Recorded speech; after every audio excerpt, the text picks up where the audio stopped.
جب آپ کے ملک پہ حملہ ہوگا، خدا نخواستہ آپ کے وسائل پہ حملہ ہوگا، آپ کی انسٹالیشن پہ حملہ ہوگا، آپ چاہتے یا نہ چاہتے ہوئے بھی ہمیں لڑنا ہوگا. لیکن لڑائی بڑی خطرناک وہ ہے. ہمارے خطے میں 3 سال سے ہم چیخ رہے ہیں کہ ہمارا خطہ ایک بہت بڑے جنگ کا میدان بننے والا ہے. ہماری عقل کا امتحان ہے. ہماری بات کسی نے نہیں سوچی، کسی نے نہیں سنی. افغان حکمرانوں کا، ایران کے حکمرانوں کا، پاکستان کے حکمرانوں کا، حتیٰ سنٹرل ایشیا کے حکمرانوں کا عقل کا امتحان ہے کہ ہم کس طرح اپنے اس ملک سے اس بدبخت جنگ کو دور کر سکتے ہیں. جو لوگ پیسہ دے کے اپنے بچوں کو کرپٹ کر کے پیسے، زر اور زور کی قیمت پہ حکمرانی پہ قابض ہوں، وہ پاکستان کا دفاع نہیں کر سکتے. ہر آدمی کہتا ہے دہشت گردی کا میں مخالف ہوں. شہباز بھائی، کیا یہ دہشت گردی نہیں ہے کہ 23 کروڑ انسانوں کے مینڈیٹ کو زر اور زور کی بنیاد پہ چھینا جائے؟ سپورٹ کر رہے ہیں. کیا یہ قرآنی احکام کے خلاف؟ کیا یہ جمہوریت کے خلاف ہے؟ کیا یہ انسانیت کے خلاف بات نہیں ہے؟ قرآن کریم کہتا ہے، علامہ صاحب نے اشارہ کیا اس طرف، کہ انصاف کرتے وقت دیکھو کہیں کسی آدمی کی دشمنی آپ کوئی بے انصافی کی طرف نہیں لے جائے. قرآن کہتا ہے کہ اگر آپ کا دشمن بھی ہے، جب آپ انصاف کی کرسی پہ ہو، اپنی انصاف کرنا ہے. ہم امن کی باتیں کرتے ہیں. امن انصاف سے جڑا ہوا لفظ ہے. جس گھر میں انصاف ہوگا وہ امن ہوگا، جس گاؤں میں انصاف ہوگا وہ امن ہوگا، جس شہر میں انصاف ہوگا وہ امن ہوگا. اور جہاں بے انصافی ہوگی، بے انصافی نفرتوں کو جنم دیتی ہے، نفرتوں کو کدورتیں بناتی ہے، لڑائی نتیجے جنگ کی طرف جاتی ہے. ہم پھر مسلط لوگ پاکستان کے نمائندے نہیں ہیں.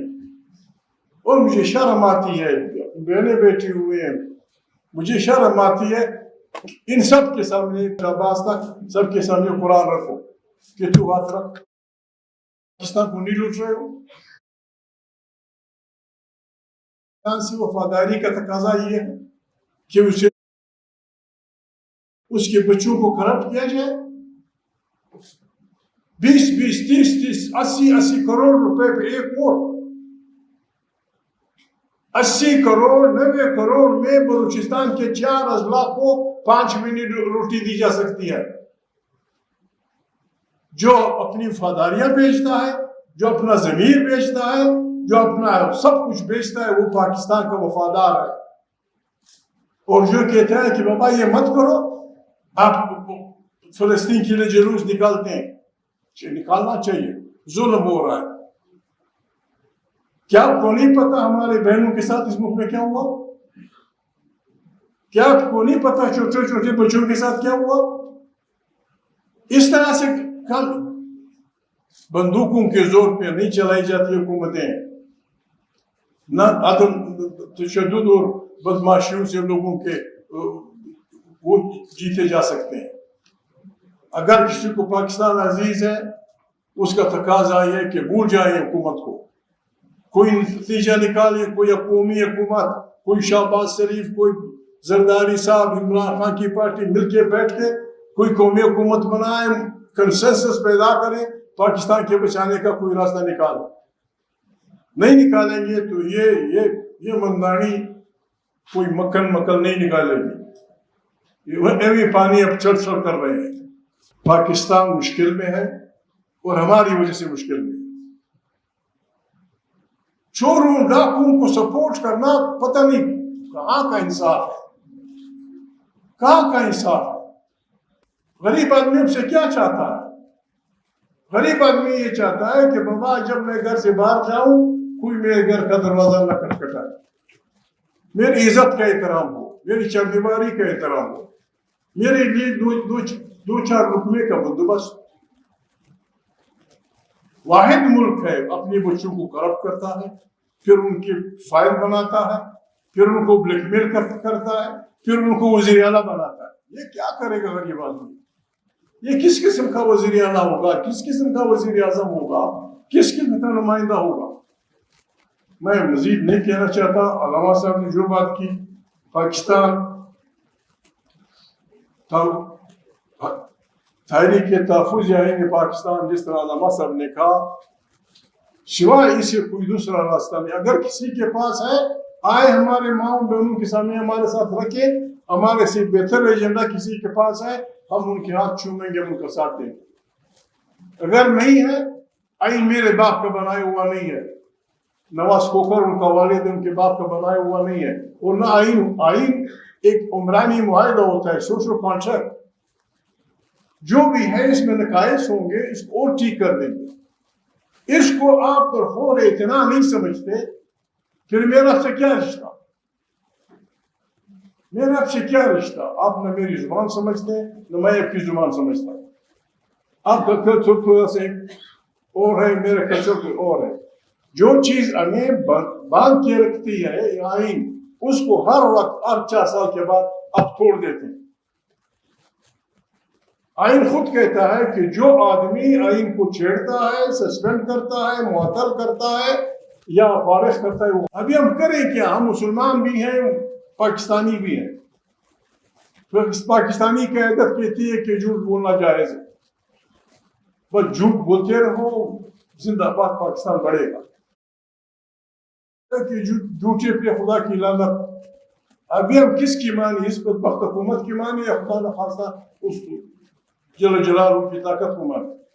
ہم شریف لوگ ہیں، ہم نہ جھوٹ کا ساتھ دیں گے، نہ جھوٹ بولیں گے، اور نہ اپنے اصولوں کی خاطر، پاکستان میں آئین کی بالادستی کی خاطر جتنی بھی بڑی بلا ہو اس کے آگے انشاءاللہ نہ جھکیں گے، نہ کسی کی وہ مانیں گے. کسی نے ہمیں مرنا تھا، مرنا تو ویسے بھی ہے، کل نفس ذائقۃ الموت. وقت کا تقاضا ہے کہ پاکستان کو بچانے کے لیے ہم سب توبہ کریں، توبۃ النصوح. آرمی بھی توبہ کرے، ہم بھی کریں، ملا بھی کریں، بہنیں بھی کریں، مائیں بھی کریں. گزشتہ کو ہم بھول جائیں، آئیں پاکستان کی تشکیل نو کریں. اجتماعی قیادت سب مل کے، جرنلسٹ، علماء، سیاسی پارٹیاں سب بیٹھ کے 3-4 دن تک بحث کریں، مظاہرہ کریں اور پاکستان کو اس دلدل سے نکالنے کا راستہ نکالیں. کوئی اور نہیں نکالتا. ہم کیے آئین جوان مردہ حق گوئی ہوں بے باقی. ہم نے فیصلہ کیا ہے، نہ کوئی جنگجو ہے نہ پاگل ہے. یہ ملک خدا نخواستہ ہماری بدکاریوں کی وجہ سے گرنے والا ہے. اس کو بچانے کے لیے ہمارے پاس یہ ایجنڈا ہے. پاکستان کی کوئی ہماری ماں، کوئی بہن، کوئی عالم دین، کوئی عالم فاضل، کوئی پولیٹیکل سائنٹسٹ ہمیں بتائے اگر اس سے بہتر کوئی راستہ ہے ہم اس کا چلے جائیں. یہ کیا ہوگا؟ شرم نہیں آتی؟ خدا کو مانو. کیا آسمان گرے گا؟ عمران خان ایک آدمی ہے، نہ صحیح وہ قومی اسمبلی کا ممبر، نہ صحیح وہ پاکستان کا سب سے بڑا پاپولر لیڈر. ایک عام پاکستانی ہے، قید میں ہے، آپ اس کی بہنوں کو ملنے نہیں دیتے. کیا بات ہوا؟ کبھی آپ نے سنا؟ بدترین قاتلوں کے لیے، بدترین ڈرگ ٹریفکرز کے لیے، دنیا کے خطرناک لوگوں کے لیے بھی اس پہ پابندی نہیں ہوتی ملاقات. ٹھیک ہے، کھڑکی کے ذریعے ہوتی ہے. یہ تماشے نہیں چلیں گے.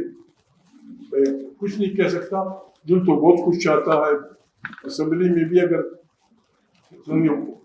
اللہ گواہ ہے کہ میرا خدا کی قسم میرا دل کبھی نہیں چاہتا کہ میں اسمبلی میں بیٹھوں. کون سی اسمبلی؟ کس چیز کی اسمبلی؟ ٹاکو جوڑ جنہوں نے بائی فورس مینڈیٹ جینا ہے وہاں بیٹھ کے کیا کر رہا ہے؟ یہ جو مودی کہتے ہیں مودی نے کشمیر ضم کر دیا، اس کی وجہ یہ اسپیکر ہے. یہ اعجاز صادق ایجنڈے پہ نہیں تھا. فاٹا پاکستان کے آئین کے تمام آرٹیکلز میں سے فاٹا کو علامہ صاحب صرف 3 آرٹیکل رکھتے تھے، صرف 3. باقی سارے آرٹیکل 100-200 کتنے یہ فاٹا میں وہ نہیں تھے. ایجنڈے پہ نہیں تھا. اس نے کہا آئی موو میں نے موو کیا کہ فاٹا پاکستان کا حصہ بن گیا. ایک ہفتے بعد کشمیر کا صرف ایک آرٹیکل تھا, مودی نے اس کو کاٹ دیا. جب تم سارے فاٹا کو بغیر اس کے لے سکتے ہو, میں کشمیر کر دوں گا. اور جب سے فاٹا علامہ صاحب آیا ہے, فاٹا وہ علاقہ تھا جو پاکستان کے ہر وقت میں لاکھوں کی تعداد میں کھڑا ہوتا تھا کہ ہم پاکستان کی دفاع کے لیے کھڑے. جب سے آپ نے فاٹا ضم کیا ہے, وہاں ہزاروں لوگ مارے جا چکے ہیں, ہزاروں لوگ. بعض ویڈیوز نکل آئی ہیں, میں ریکویسٹ کرتا ہوں, بعض ویڈیو آئی ہیں جس میں قیدی لوگوں کے ساتھ جو رویہ رکھا جا رہا ہے, جس انداز میں انہیں پوچھا جاتا ہے, پھر کھڑے کھڑے جس طرح گولیاں مار دی جاتی ہیں, اور پھر مرے آدمی کو جس طرح کھینچتے ہیں, یہ آپ کا اچھا امپریشن نہیں دیں گی. جو قابل قتل ہے, جس طرح علامہ صاحب نے کہا, تھپڑ مت مارو, کیس چلاؤ, پھانسی دے دو. یہ جب لوگ دیکھیں گے, یہ نفرتیں بڑی بہت خطرناک بن جائیں گی, بڑھ جائیں گی. بس میں یہی کچھ کہہ سکتا ہوں.